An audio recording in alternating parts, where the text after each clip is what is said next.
अस्सलाम वालेकुम। Today I am going to teach you trigonometric ratios. आज हम ट्रिग्नोमेट्रिक रेशोज़ के मतलब पढ़ेंगे। ये हमारे पास होती है राइट एंगल ट्रायंगल। इसको हमने ये हमारे पास है बेस। ये सीधी लाइन हमारे पास राइट ट्रायंगल की जो लाइन है ये हमारे पास होती है परपेंडिकुलर, और ये लाइन है हमारे पास hypotenuse. First base, second perpendicular and third hypotenuse. First trigonometric ratio हमारे पास होती है साइन को हम किस रेशो में डिवाइड करेंगे? Perpendicular over hypotenuse. किस में डिवाइड करेंगे? Perpendicular over hypotenuse. परपेंडिकुलर को हम P लिखेंगे और हाइपोटेन्यूज को हम H लिखेंगे। ठीक है, sine equal to perpendicular over hypotenuse. Perpendicular को हमने P लिखा, हाइपोटेन्यूज को हमने H लिखा। सेकंड हमारे पास ट्रिग्नोमेट्रिक रेशो है कॉज। कॉज को हम लिखा बेस और हाइपोटेन्यूज। कॉज हमारे पास इक्वल होती है बेस और हाइपोटेन्यूज। बेस को हम B लिख रहे हैं और हाइपोटेन्यूज को हम इन शॉर्ट फॉर्म में H लिख रहे हैं। थर्ड ट्रिग्नोमेट्रिक रेशो हमारे पास होती है टेन। टेन को हमने डिवाइड किया परपेंडिकुलर ओवर बेस। परपेंडिकुलर को हमने P लिखा और बेस को हमने B लिखा। हमने साइन को किस में डिवाइड किया? परपेंडिकुलर और हाइपोटेन्यूज में। कॉज को हमने डिवाइड किया बेस और hypotenuse. Tan equal to perpendicular over base. ये हमारे पास ट्रिग्नोमेट्रिक रेशोज़ हैं। अगर हमें ये ट्रिग्नोमेट्रिक रेशोज़ याद हैं तो हम किसी भी ट्रिग्नोमेट्रिक क्वेश्चन को इजीली सॉल्व कर सकते हैं। बेसिकली इनको याद रखना बहुत मुश्किल होता है कि साइन परपेंडिकुलर और हाइपोटेन्यूज के इक्वल होता है cause base over hypotenuse and ten perpendicular over base. मैं इसके लिए आपके पास एक आसान ट्रिक लेकर आई हूँ। आप इस ट्रिक को फॉलो करें तो इंशाल्लाह ताला 6 ट्रिग्नोमेट्रिक रेशोज़ आपकी फिंगर टिप्स पे होंगी। किस किस तरह से हम इन ट्रिक्स को देखेंगे? हमारे पास है एक पोएम। ट्रिग्नोमेट्रिक रेशोज़ के लिए हमारे पास एक पोएम है। पोएम आप सोच रहे होंगे इस पोएम से हम किस तरह से ट्रिग्नोमेट्रिक रेशोज़ को डिवाइड करेंगे। लेट्स सी किस तरह से हम इसको डिवाइड करते हैं। कहाँ से पोएम स्टार्ट होती है? Some people have.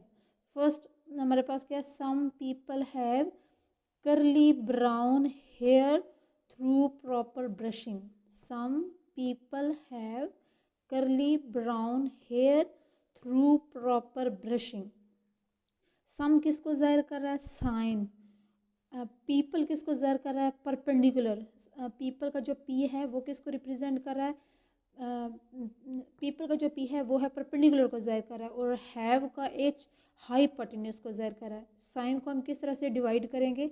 Some people have mean sine equal to perpendicular over hypotenuse. Second trigonometric ratios को हम किस तरह देखेंगे? कॉज। कॉज आपके पास क्या है? करली ब्राउन हेयर। करली ब्राउन हेयर। करली का सी किसको रिप्रेजेंट कर रहा है? कॉज को, और ब्राउन का बी किसको ज़ाहिर कर रहा है? बेस को, और हेयर का एच किसको ज़ाहिर कर रहा है? हाइपोटेन्यूज को। तो हम कॉज को किस तरह लिखेंगे? बी बाई एच, यानी कि बेस ओवर हाइपोटेन्यूज। थर्ड हमारे पास ट्रिग्नोमेट्रिक रेशियो क्या है? 10। और हमारे पास लाइन क्या है? Through proper brushing. 10 के लिए हम इस लाइन को याद रखेंगे, through proper brushing.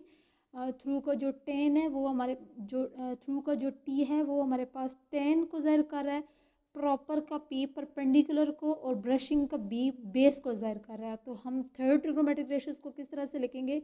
10 equal to perpendicular over base. Basically हमारे पास 6 ट्रिग्नोमेट्रिक रेशियोज होती हैं।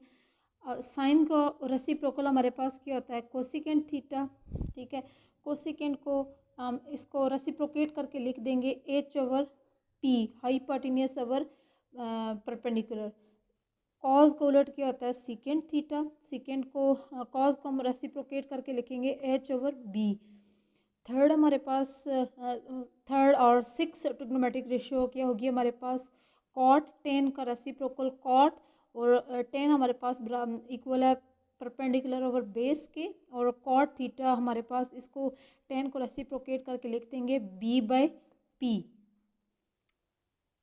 इस तरह से हमारे पास साइन हमारे पास बराबर है परपेंडिकुलर और हाइपोटेन्यूज। कॉस थीटा हमारे पास है कॉस थीटा हमारे पास है base over hypotenuse. Tan theta हमारे पास है perpendicular over base, and sine का रेसिप्रोकल हमारे पास क्या है, कोसेकेंट थीटा। कोसेकेंट थीटा को हम लिखेंगे hypotenuse over perpendicular, secant theta को लिखेंगे hypotenuse over base, and cot theta को हम लिखेंगे बेस ओवर हाइपोटेन्यूज।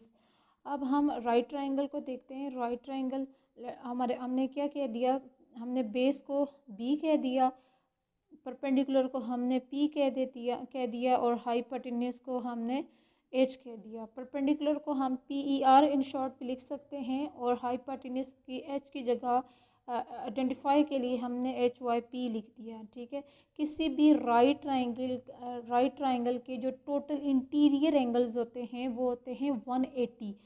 ये हमारे पास एंगल है 90 डिग्री का। टोटल इंटीरियर एंगल हमारे पास है 180। तो लेट्स सपोज मैंने इसको 30 कह दिया, इसको 60 कह दिया। तीनों इंटीरियर एंगल का सम जो होता है वो 180 होता है। ये हमारे पास 90 90 एंड 30 120, 120 प्लस 60 इक्वल टू 180। तो किसी भी राइट ट्रायंगल के जो टोटल इंटीरियर एंगल हैं वो है 180 डिग्री।